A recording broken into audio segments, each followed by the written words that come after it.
As you may know, we've bought two BMWs and we've got some plans with them. And we promised you that we would take you on this journey with us and we would show you everything we were going to do with them. So check out this video if you haven't seen it yet, where we explain what we've bought, why, and a little bit of what we're going to do with it. But for now, it is time for my daily driver, the 535d, to get a little power upgrade. Because as we said in the previous video, the M550d BMW was our dream car. That is what we aspire to. But you know, we've got a 535d. I mean, it's still super powerful. But we asked our friends at RaceChip to send us a power upgrade for this car, because we know that it is really easy for these engines to get a power upgrade. And well, every car we've driven with a RaceChip has always delivered the promised power. So we thought, let's go for a RaceChip and test it out.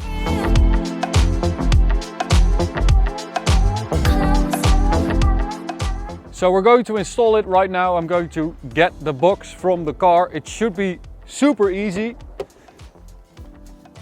I don't have any mechanical background or anything like that. I've never done anything on cars, never worked on them. It's really bad. I should be ashamed, but it's just the way it is. So this is the RaceChip. As you can see, you get this box. We got it in the mail about 2 days after we ordered it.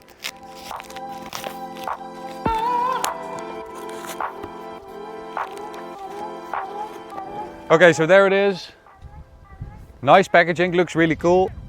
There it is. So this is the RaceChip itself. These are the cables we need. And there's the user manual and the warranty as well. All right, so that's it. We've got the RaceChip GTS Black with app control. So that means that we can use our phone to select different driving modes. This is actually the most expensive one.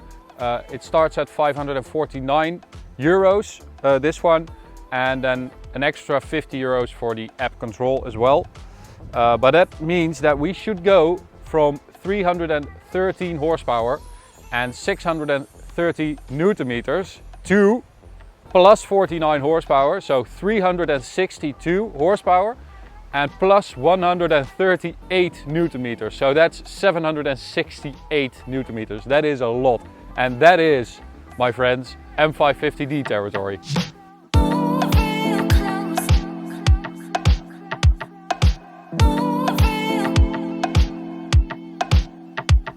Let's walk through the installation procedure. I've got the manual right here, and what I really like is that this manual is specific to the BMW 5 Series F07, F10, 11, 535d. So everything in here, all the pictures, everything like this is all specific to this car, which I really like.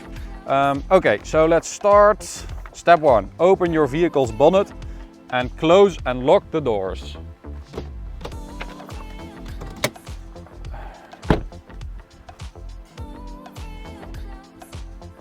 Locked and loaded.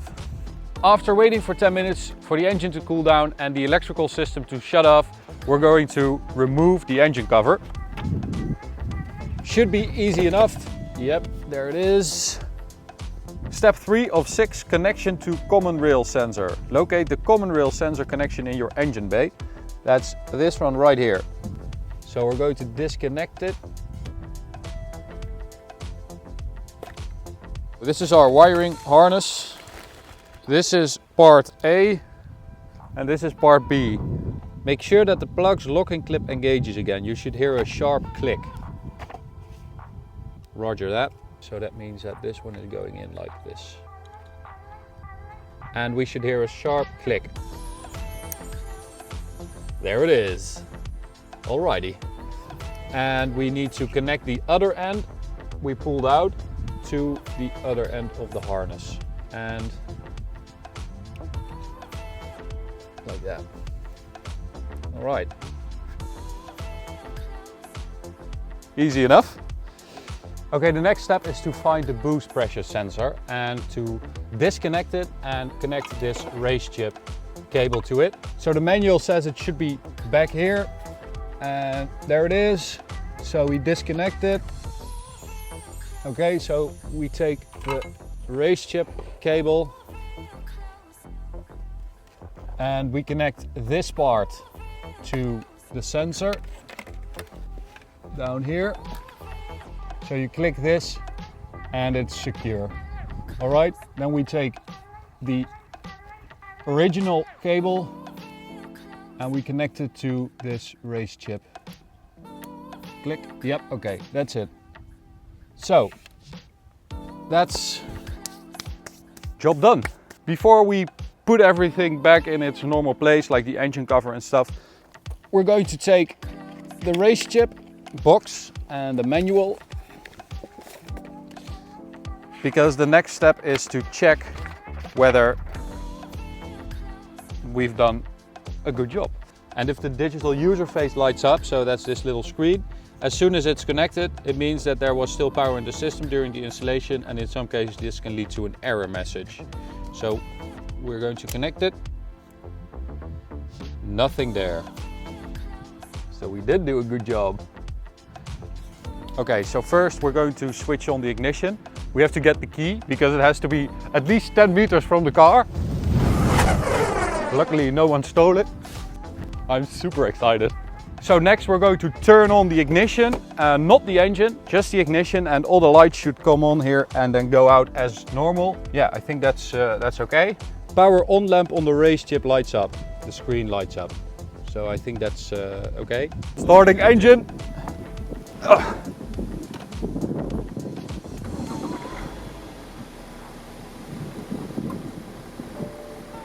Now it's time to fix everything and to make sure that everything is in its correct place. We have to find a place to mount this box and the wiring harness, and of course we have to put everything back the way we found it.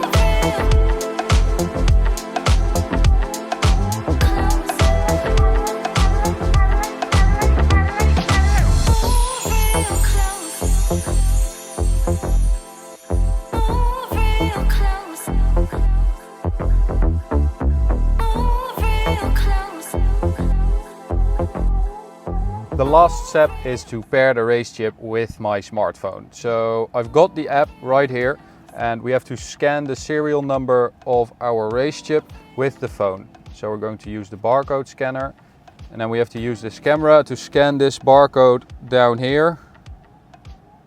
There it is. Next.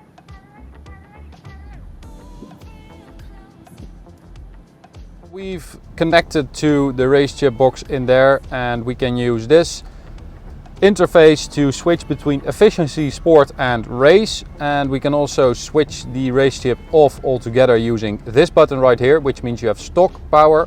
We can also use a warm-up timer. The only thing left now is to test it. So we're going to put it in race, and well, there are two things we have to test.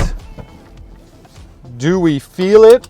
Do we feel the power increase? And the second one is to the autobahn, and let's do an acceleration run and then we can compare stock versus RaceChip acceleration. But so far so good. I mean, it has been really easy to mount it, to install everything, to connect your phone to the RaceChip box with Bluetooth. I mean, it really is plug and play. And that's coming from someone with two left hands. See? They're both the same. Okay, this is very difficult to judge because this car already had a lot of torque. And okay, let's just put it in Sport Plus, why not? Gearbox in Sport as well.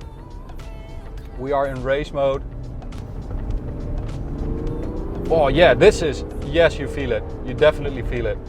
I definitely felt it there. It is definitely quicker. It has a sort of a second wind.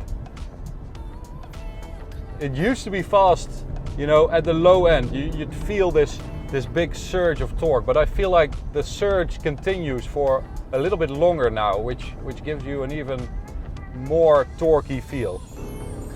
Oh man! Woo! It's really fast.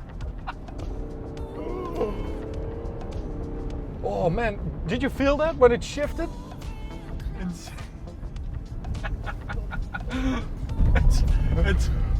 It's actually very noticeable. Yeah.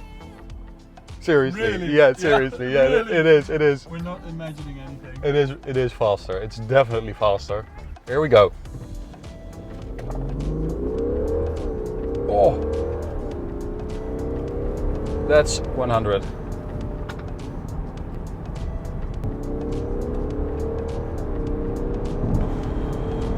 Oh, it is fast. Man. Woo! We're going to have some fun with this. And there are no weird glitches or hitches or weird shifts or anything like that. The only thing is we might need ceramic brakes now because it's very fast. Stay tuned. Tomorrow we will publish the video of the stock versus RaceChip acceleration, and we'll find out how much this GTS Black by RaceChip actually adds to the performance of this 535d. Thanks for watching, stay tuned, and we'll see you at the next one. Bye guys!